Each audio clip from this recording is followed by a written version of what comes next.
Little Bora. Little Boracay. Hindi na nagtutumba yan sa banana boat. Hindi na nagtutumba.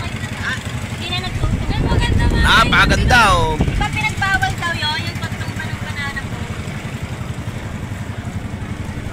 The Little Bora. Dami.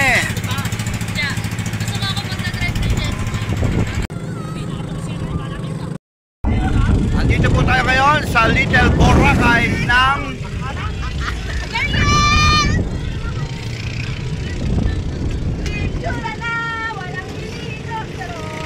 Little Boracay. Napakasaya. Dami mga floating boat. Kahit saan ka tumingin, oh, puro cottage pa naka-float.